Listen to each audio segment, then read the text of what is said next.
Olá, galerinha! Tudo bem? Então, hoje é terça-feira. Às terças-feiras a gente tem os vídeos prontos, né? E eu fiquei pensando aqui, vocês me cobram, né? Muitos vídeos. Eu sei que a gente tem muitos vídeos no canal de História, Geografia, Ciências Humanas e Suas Tecnologias ligados ao UERJ. E muita gente me pede, né? Pô, professor, faz um vídeo aí de Ciências Humanas, de linguagens, códigos e suas tecnologias, para a gente ver como é que funciona a prova da UERJ. Então eu resolvi fazer esse vídeo aqui, né? Vamos pegar a prova da UERJ de 2021, a prova do segundo exame de qualificação, e vamos ver como que funciona esse segundo exame de qualificação, como que funcionou, né, lá em 2020, né, essa prova feita em 2019, lembrando que é a UERJ 2020, mas referente a 2019, e que foi a última prova da UERJ, né, antes da pandemia, antes dessas mudanças todas, tá? Então, o livro que era para ser lido aqui era o livro Gota d'Água, de Chico Buarque e Paulo Pontes, tá? E a prova, ela funciona assim, a prova de linguagens, tá? Antes da prova de linguagem, gente, a gente tem aí 9 questões que eles vão chamar aqui de texto base. Eles vão ter sempre um texto base e eles vão fazer questões totalmente interdisciplinares, né? Sobre esse texto base. E aqui nesse texto base é um texto chamado O que nossas metáforas dizem de nós, né? Essa capacidade humana, né, de tornar tudo metáfora, tá? Então vamos lá, vamos pegar aqui e vamos começar a ver como que essa prova de linguagens, já aqui, a partir da 11ª questão, ela é construída. Nós temos um texto, tá vendo? Ele não entra diretamente, tá, no livro. Bom, pelo menos foi até 2019, né? A gente não sabe, que a gente ainda está aguardando, né? Que segundo a UERJ ela vai lançar o edital agora em março, né? Então, como a gente ainda está aguardando, né? Como que funcionava até então, né? Tinha um texto aqui, ó, Com a Lama na Alma, um texto de Sérgio Rodrigues, adaptado da Folha de São Paulo, né? Texto de 31 de janeiro de 2019. Vamos ler o texto aqui. Com a lama na alma. Metáforas são um perigo. Quando rompem suas barragens de figuração e jorram pelas encostas do sentido literal, fenômeno menos raro do que parece, tem grande poder de destruição física. Veja-se o proverbial mar de lama. Na crise que conduziu ao suicídio de Getúlio Vargas em 1954, a expressão brandida pela UDN no parlamento e na imprensa virou um dos mais poderosos bordões da política brasileira em todos os tempos. É a senha definitiva da denúncia, meio justificada, meio histérica, de uma corrupção supostamente universal e sem freios, instalada no seio do populismo de esquerda, arma de mobilização eleitoral que o populismo de direita não inventou agora.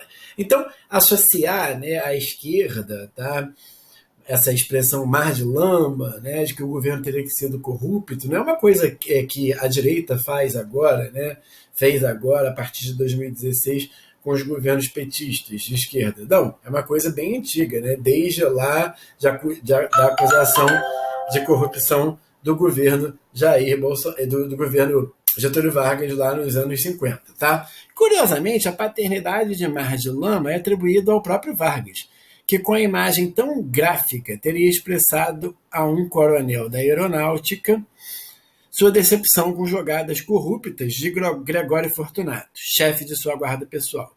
Mas essa é outra história. Mar de Lama virou um chavão, metáfora morta, mas em sua origem era uma imagem potente. É claro que entre aquele Brasil dos anos 50, que mal engatinhava esperançosamente na modernidade, e o de agora, mistura grotesca e já exausta de arcaico e pós-moderno, o Mar de Lama do Palácio do Catete ganhou um ar de bucólico, de poça d'água. Mas não é disso que eu quero falar aqui. O que me interessa é a história de uma boa metáfora. Então, a UERJ, lá no texto, lá de cima, né, no texto base, ela já vinha falando dessa ideia de metáfora e ela continua trabalhando com a ideia de metáfora. Tá? Na tradição rural, vastíssima nos sentidos geográficos e históricos em que o Brasil nasceu e foi criado, a lama simboliza o atraso. A urbanização é uma guerra contra ela. Carros de boi atolavam na lama, vacas iam para o brejo. Tá? Então, olha como que é interessante. Né? O Brasil rural está sempre associado principalmente a partir do movimento modernismo, né? O Brasil rural está associado ao atraso e o Brasil progressista está associado ao urbano. Tá? Além do atraso, coube à lama simbolizar a pobreza e a sujeira física e moral, a ela associada.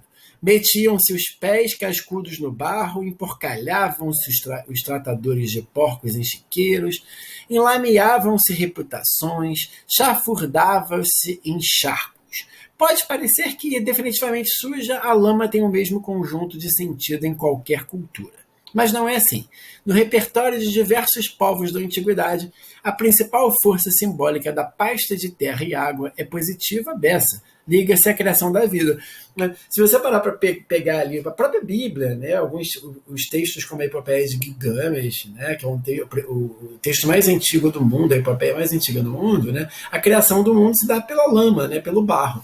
Na mitologia de gregos, sumérios, egípcios, chineses, hindus e iorubais, e claro, o próprio Gênesis bíblico, na humanidade foi moldada por mãos divinas, tendo por matéria-prima algo tipo de argila, o que pode estar mais perto da verdade do que se imagina. O oceano goza de boa reputação científica como provável criador da vida na Terra, mas nunca abafou por completo a teoria do laguinho morno, cheio de lama, óbvio, que Charles Darwin propôs. Com Mariana, e em versão incomparavelmente mais letal e absurda de Brumadinho, aí vem os episódios da lama, né? A velha lama brasileira, agora crescida de toneladas de metais venenosos e desprezo, não se limita a romper as barragens do sentido figurado.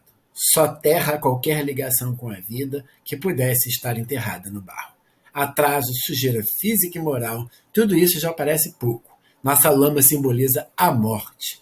Ponto. Estamos enlameados até a alma. Então a UERJ, ela gosta de trazer esses textos, né, textos reflexivos, né, textos metafóricos. Então a lama, que ao mesmo tempo simboliza a vida, né, o início da vida em várias culturas, ela simboliza a morte, né, nos episódios de Brumadinho e Mariana, episódios recentes. Tá?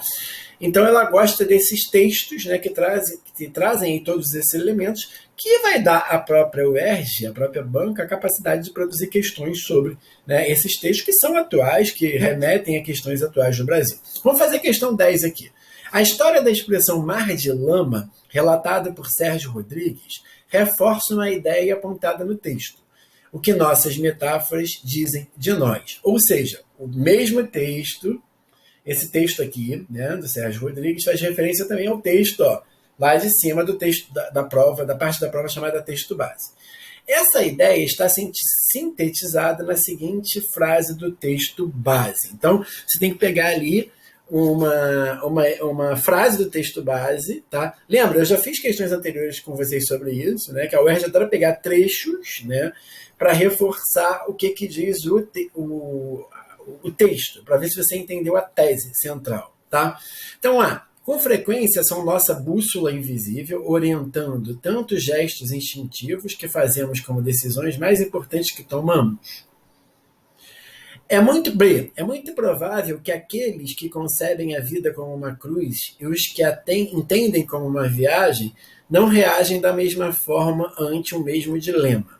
C. As figurações dão coesão às identidades coletivas, pois circulam sem cessar até incorporarem a linguagem cotidiana. Vamos lá, gente. A capacidade que a metáfora tem, justamente de circular pelo imaginário popular e se tornar algo, né, da linguagem cotidiana, é o que torna a força da metáfora dentro da língua, não é isso? Então, por exemplo, quando eu digo assim, está chovendo canivete, né? De tanto a gente repetir isso, alguém inventou isso em algum lugar, né, que estava chovendo canivete, mas de tanto eu repetir isso, torna-se óbvio, né? Está chovendo canivete e que está chovendo muito, né? O Brasil a política no Brasil é um mar de lama, né? A gente sabe o que é um mar de lama, né? Quando eu falo que a política é um mar de lama, que é um universo, né, corrupto, né? É um universo todo errado, né? Então é justamente isso. A letra C que está correta, né? As figurações dão coesão às identidades coletivas. É porque que todo mundo entende o que é mar de lama, que fica legal usar a metáfora, que fica apropriado, né? Pois circulam sem cessar até se incorporar à linguagem cotidiana. Então, essa expressão mar de lama já é uma expressão usada cotidianamente, né, que está no nosso cotidiano. Vamos ver a questão 11 aqui. Metáforas são um perigo. No primeiro parágrafo do texto, com a lama na alma, o autor dá um tratamento metafórico à própria metáfora, né? A metáfora da própria metáfora. Esse procedimento é exemplificado pelo seguinte trecho. Ó, jorram pelas encostas do sentido literal. Então, olha só, com a lama na alma, né? Então, as lamas, elas jorram pelas encostas do sentido literal. O que quer dizer isso? Né?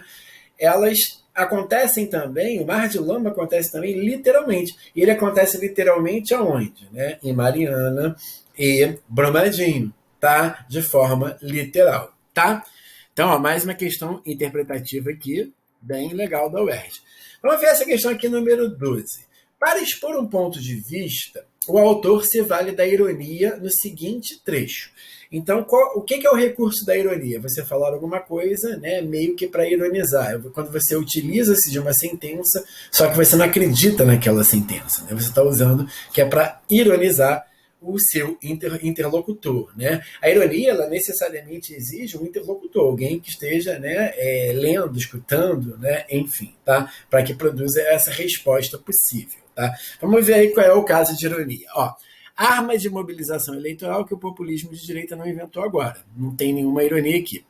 O mar de lama do Palácio do Catete ganhou um ar até bucólico de poça d'água. Justamente, olha só. Parece que a corrupção lá do Catete, né, da era Vargas, né, é uma coisa até bucólica, uma coisa, né, da natureza tão tranquila, né, tão calma, né, comparada com a Brasília de hoje. Então a ironia está aqui, tá? A UERJ adora tratar figuras de linguagem. Figuras de linguagem é um assunto sempre recorrente na prova da UERJ, tá? Então se preparem, estudem, né, o que é uma metáfora, o que é uma ironia, o que é uma hipérbole, o que é um eufemismo, tá? Questão 13. Ao recuperar os sentidos atribuídos à palavra lama, Sérgio Rodrigues indica que as metáforas se caracterizam como, né, elementos do quê? Emocionais? Não. Universais? Não. Até porque as metáforas são locais. Né? Quer ver? Eu sempre dou esse exemplo aqui para vocês. Né? Está chovendo canivete. Isso pertence à língua portuguesa. Tá? Lá nos Estados Unidos, na Inglaterra, né, eles dizem it's raining cats and dogs, né? Está chovendo gatos e cachorros. Né? Então, sempre não é uma experiência universal, a metáfora, e sim regional. Tá? É uma experiência racional? Não. É uma experiência cultural, de acordo com aquela cultura daquela região. Tá? Então, 13, letra D. Então, olha só que interessante. Então, a UERJ, antes de entrar no livro, até então, até esse vestibular aqui, né, ela te dá um texto, tá? E ela vai trabalhar com esse texto. Nesse ano aqui, ela continuou trabalhando com a noção, com a ideia de metáfora. Para aí depois, sim, né, resolver as questões do livro que ela se propõe nesse ano aqui, que foi o Gota d'Água. Os trechos a seguir foram retirados da peça Gota d'Água, uma tragédia brasileira, de Chico Buarque e Paulo Pontes. Aí você tem questão 14, 15, 16, 17, 18, 19... 20, tá vendo? 21, 22. Então, são 8 questões aqui do livro. Tá nesse modelo antigo da UERJ. É claro que a gente vai ter que esperar o modelo novo. Mas deu para entender, então, gente, como que funcionam essas primeiras questões da UERJ? Primeiro você tem um texto base com 9 questões, né? Depois você vai ter mais 5 que ele vai trabalhar com repertório, né? Aí vai cair sempre cair muito figura de linguagem. Estou dando essa dica para vocês, né? São textos interpretativos, para ver se você consegue ler um texto, interpretar um texto, você entende o que é a tese de um texto, o principal argumento, e depois sim ele cai lá na obra cobrada. Belezinha, gente? Espero que tenha sido útil esse vídeo. Se vocês gostarem, deem o like, compartilhem, né? O conhecimento é uma coisa, né, tão difícil, né, de ser acessado, e a gente faz esse canal que é para multiplicar aí a possibilidade de conhecimento de vocês. Um grande abraço, professor André.